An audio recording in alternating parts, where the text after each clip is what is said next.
Hello, hello, hello. আমি moon. আমি তোমাদেরকে কিছু বলতে চাই। অনেকদিন ধরে আমার মাথা খারাপ হয়ে আছে। ভাবছি যে বলব না। কিন্তু তাও মনে হলো যে আমি বলি। না বললে অনেকে আমাকে ভুল ভাবছে। তো টিনার যে মায়ের ভিডিওটা যেটা আছে, ওখানে আমি ওই কি বলে যেন? যেদিন পার্কের যে ভিডিওটা ছিল, পার্কের বা ওই ফ্ল্যাটের ওই যে ভিডিওটা যেটা ছিল, সেখানে অনেক কিছু ওর মা দেখিয়েছে। যেটার জন্য অনেক কিছু রিভিল হয়ে গেছে, ঠিক আছে? আমি এখানে পুরোপুরি বলব না আপনাদেরকে, ঠিক আছে? কিন্তু কিছুটা হলেও রিভিল হয়ে গেছে। অনেক কাটা জিনিস দেখিয়েছে, অনেক পুরো ক্লিয়ারলি জিনিস দেখিয়েছে। ওটা যদি আপনারা হুম, অন্যভাবে যদি দেখেন, ChatGPT তে বা অন্য জায়গায় যদি আপনি প্লেস করে রাখেন, সবকিছু বোঝা যাচ্ছে। পুরো এক্সাক্টলি তো বলতে পারব না, কিন্তু প্রিসাইজলি পুরোপুরি বোঝা যাচ্ছে, ঠিক আছে? তো সেটার জন্যই আমি টিনাকে মেসেজটা করি মেসেঞ্জারে যে তার আগে বললাম যে ওই লাইভে বলেছিলাম যে কন্ট্রোভার্সি ক্রিয়েটরের সাথে কথা বলেছিলাম। বলে টলে ওখানে উনি বললেন যে টিনার সাথে কথা বলে দেখ যে কী হবে। ঠিক আছে। যথারীতি আমি মেসেঞ্জারে মানে ওনাকে টেক্সট করি টিনাকে যে দেখ এরকম দেখা গেছে। হ্যাঁ, নেক্সট টাইম একটু ধ্যান রাখিস, হ্যাঁ? কেন কি আগেও তো তোর অনেক কিছু রিভিল হয়েছে, তো ওই জন্য একটু হলেও ধ্যান রাখিস। একটু হলেও ধ্যান রাখিস। তো ওটাই আমি বলতে গেছিলাম। তারপরের দিন উঠে দেখি যে উম আমি কমেন্ট করলাম, আমার কমেন্টে তো রিঅ্যাক্ট তো দিলেই না। ঠিক আছে, রিঅ্যাক্ট দিল না, খুব ভালো কথা। কিন্তু ওই অন্য যে মেসেজ ও নিজেকে যে মানে অন্য কমেন্টে যে মেসেজ ও করছে, মানে অ্যান্সার যে করছে, সেটা আমি দেখতে পাচ্ছি না। ঠিক আছে? সেটা আমার ভাইয়ের অ্যাকাউন্ট থেকে যখন দেখলাম তখন দেখছি যে আমি দেখতে পাচ্ছি। তারপর মা-বাবা দুজনেরই অ্যাকাউন্ট আছে ইউটিউবে। তার অ্যাকাউন্ট থেকে দেখলাম তখন আমি আবার দেখতে পাচ্ছি। কিন্তু আমার অ্যাকাউন্ট থেকে আমি ওকে দেখতে পাচ্ছি না। আর এটা তখনই হলো যখন আমি ওকে মেসেজটা করলাম। ঠিক আছে? এখানেই আমার কোয়েশ্চেনটা। তো ভাই, একটা ভালোবাসার ভিউয়ার তোকে বলছে, ঠিক আছে? তোকে যে মানতেই হবে, অনেক ক্রিয়েটর বা অনেক ভিউয়াররা বলছে যে কন্ট্রোল করতে চাইছে বা আ কি ওর মাথা খারাপ হয়ে আছে। ওর ও আ ও অনেকজনকে অনেক উপদেশ দেয়। নাও শুনতে পারে, কমেন্ট হাইডও করতে পারে। না, কমে ও ওকে আমি শুনতেই হবে এই কথাটা আমি বলছি না। ঠিক আছে? আমি বলছি যে তুই নাও শুনতে পারিস। ঠিক আছে?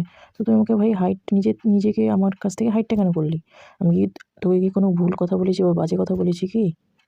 আমার কোয়েশ্চেনটা এখানে, আমার রাগটাও এখানে। যে বুঝার বুঝবে, সে বুঝতে হলে বুঝেন, না বুঝতে হলে কিছু করার নেই। ঠিক আছে? আর আমি সবসময় না মানে অন্যদের মতন হ্যালো ম্যাডাম, ইয়েস স্যার বা ইয়েস ম্যাডাম করতে পারবো না। আমি নো ম্যাডামও করতে জানি আর করব। ঠিক আছে? এটাই আমার বলার ছিল, আর কিছু বলার নাই আমার। আমি অনেক কথা আগেও বলেছি, হ্যাঁ? এখনও বলছি যে যার বুঝার সে বুঝবে। না আরেকজন বলছে আমি সাপোর্ট করব না। আরে ভাই, তো সাপোর্ট করবেন তো করেন। এটা আপনার পার্সোনাল চয়েস। আমার এখানে কি যায় আসে? অনেক ক্রিয়েটাররাই কন্ট্রোভার্সি ক্রিয়েট করে, ইচ্ছাকৃতভাবে কন্ট্রোভার্সি ক্রিয়েট করে, সেটা বোঝা যায়। কিন্তু কোনো ভালোবাসার মানুষ যদি বলতে আসে, যেটা দেখাস না বা ওটা দেখাস না, তাহলে তো নিজেরই ক্ষতি হবে, নিজেরই জিনিসের রিভিল হয়ে যাবে। ঠিক আছে? ওটাতে কেউ কাউকে নিজেকে হাইড করে দেয় না। এটা বোকা কথা এটা। বোকা একটা বিহেভিয়ারও বলতে গেলে। অনেক ভালোবাসার মানুষ দেখে নিলাম এখানে। ওর সাথে আমার আলাপ নাই। ঠিক আছে? কাউকে আমি পার্সোনালি চিনি না। সবাই ভার্চুয়াল বন্ধু। আমি আর কোনো কন্ট্রোভার্সি ক্রিয়েটরের ভিডিও আমি দেখতে চাই না। Negative, positive both.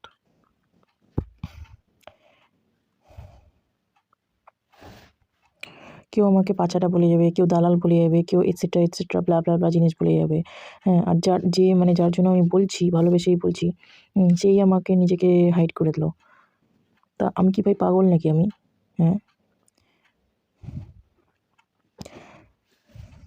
আর একজন যে ক্রিয়েটর আমাকে বলেছিল যে এখানে ওয়াইটিতে কোনো ভালোবাসা হয় না, সব ভিউজেরই খেলা হয়। একদমই ঠিক। যে নিজের ভালো না বুঝতে পেরে নিজের ভালোবাসার মানুষকে যদি হাইড করে দেয় বা নিজেকে অন্য ভিউয়ার্সদের সাথে হাইড করে দেয়, সেখানে আমার কিছু বলার নাই। এখানে কেউ ভালো কথা শুনতে চায় না, হ্যাঁ? মানে আমার অবস্থা দেখে না, ওই যে ছাঁচ দিদি যে ছিল, ওই ছাঁচ দিদিও তো ভালো কথা বলতে গেছিল না? আপনি জানেন কার কথা বলছি আমি। তো ওনাকেও সরিয়ে দেওয়া হলো। হ্যাঁ, আমি বলছি না আমাকে সরিয়ে দেওয়া হয়েছে। আমি বলছি আমি নিজেই চলে এসেছি। নিজে সরে এসেছি। আমার কোনো ইচ্ছা নাই। এইগুলা দুজন ক্রিয়েটরের মধ্যে আমার ওকে নিয়ে ভিডিও করা আর অন্যকে বাজে করা বা ছোট করানো আমার কোনো ইচ্ছা নাই। এটুকটা বলার ছিল। আরেকটা লাস্ট কথা বলতে চাই যে আমি না আগেও একজন অন্য একটা ক্রিয়েটার 3 লাখের সাবস্ক্রাইবারের ক্রিয়েটারকে আমি মেসেঞ্জারে মানে কথা বলেছিলাম, ঠিক আছে? আমি যেটা বলেছিলাম সেটাকে যে ওকে মানতেই হবে সেটা না কিন্তু। ও কথাটা শুনেছে, ভালো মানে যারা ক্রিয়েটার হয় না, তারা কিন্তু সব মানুষের কথা শুনে, ঠিক আছে? কিন্তু লাস্ট ডিসিশন নিজে নেয়। এই জিনিসটা আমি দেখলাম না কোথাও। এই যাকে আমি ভালোবেসে ভিডিও বানিয়েছি এই ক্রিয়েটারের মধ্যে। এখানে আরও সব লোক বলতে চলে আসে ভিউয়ার্সদের কথা কেন শুনবে, ভিউয়ার্সদের কথা কেন শুনবে? আরে ভাই ভিউয়ার্সদের কথা শুনবে কিন্তু লাস্ট ডিসিশন নিজে নিবে। এটা একটা আইডিয়াল ক্রিয়েটারের পেহচান বলতে গেলে। অ্যাটলিস্ট অন্য ক্রিয়েটাররা না অ্যাটলিস্ট ভিউয়ার্সদের প্রতি না কৃতজ্ঞতাটা রাখে, ঠিক আছে? এখানে তো অন্য ক্রিয়েটাররাই বলতে অন্য কন্ট্রোভার্সি ক্রিয়েটাররাই বলতে চলে আসে এখানে যে, "আরে যাচ্ছে তো যাক, একটা ভিউয়ার্স গেলে কোনো যায় আসে না। এরকম অনেক ভিউয়ার্স আসবে যাবে, কি যায় আসে?" কিছু বলার নেই। আমি আর ভিডিওটাকে বেশি বড় করতে চাইছি না। এটুকটাই বলার আছে। ভালো থাকবেন। ও যেন ভালো থাকে এটাই বলছি, আর কিছু না। চল বাই।